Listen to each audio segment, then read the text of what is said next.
the part everybody cares about most. What do the pumpkins weigh? So we have Goose here. He is at DAP 48 and he is an estimated 786 pounds and he's averaging 30 pounds a day.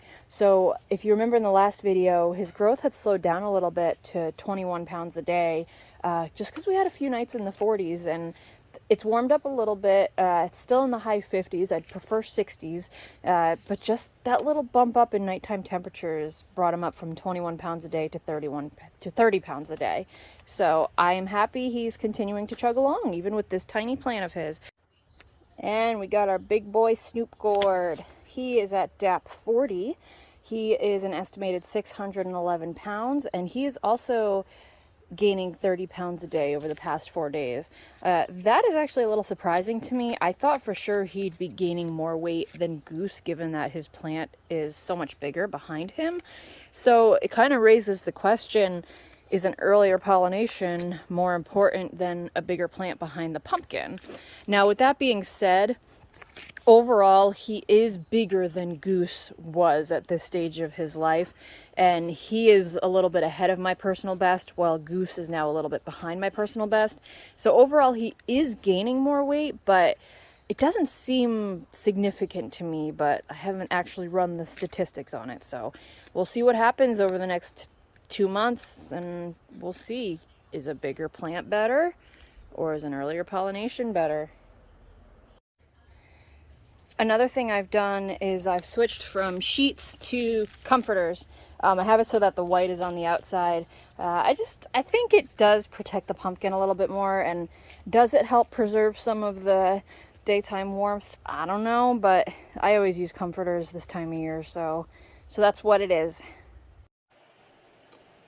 It's raining out today, so I figured today would be a good day to go over all my tissue tests that I've done. So I've already been over my soil test and my first tissue test, and I've actually done 2 tissue tests since then.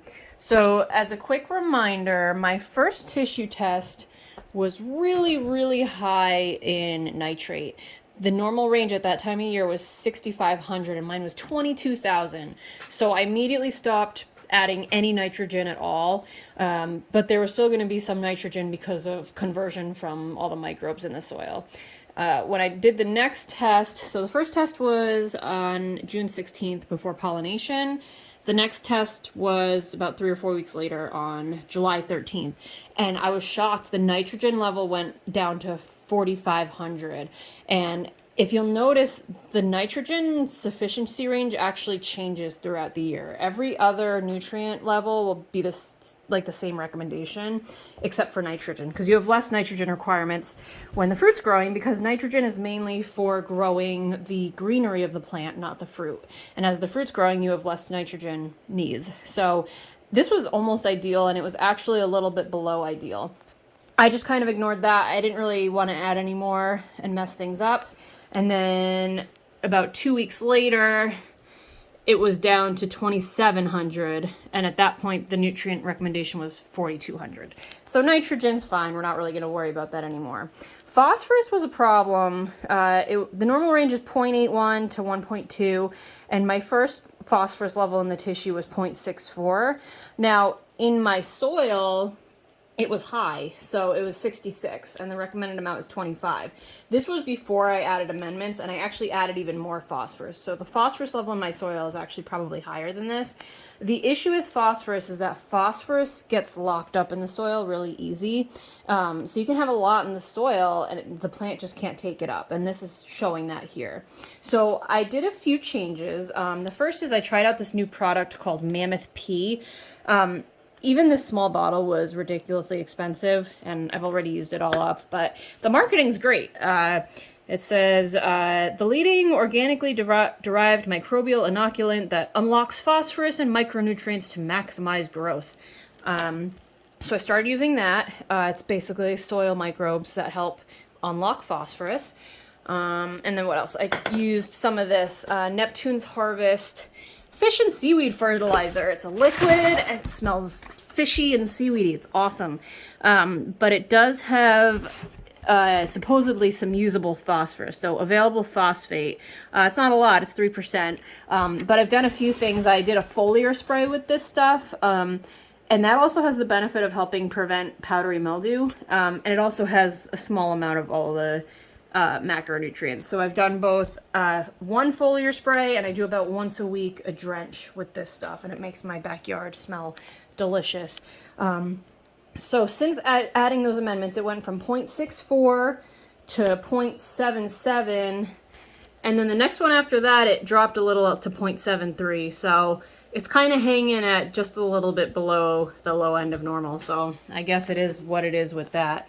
Potassium was high on the first tissue test, and it's gone down in subsequent tests. So it went from 21 to 15, now to 13. So since it's trending downwards, even though it's above normal, I'm going to start adding more potassium just because I feel like it's going to keep trending downwards. Potassium is really important for fruit growth, and we're at maximum fruit growth right now. So I am going to start adding potassium just to prevent this downward trending. Sulfur, that's been low. So my initial plan for that was to use these micronutrients. I had zinc sulfate and iron sulfate. I was using those to help increase zinc and iron, and the sulfate had sulfur in it. So just by doing a foliar spray of that, I was going to see if that helped the sulfur at all. And it brought it up from 0.11 to 0.13, and then after that it went up to 0.18. So it's not going up a ton. I've added a ton of sulfur already to the soil to help bring the pH down, so it's something that's not instantaneous, and I just have to kind of deal with it. Calcium and magnesium have been ideal the whole time. Now, they are trending downwards quite a bit. Or actually, they trended downwards from the first to the second test. So then I started adding more CalMag, and then the numbers did go up a little bit to 0.9 and 0.32 from 0.66 and 0.27. So even though they're in the normal range, they were trending downwards. So now I'm going to keep supplementing with the CalMag to keep those nutrients how I want them.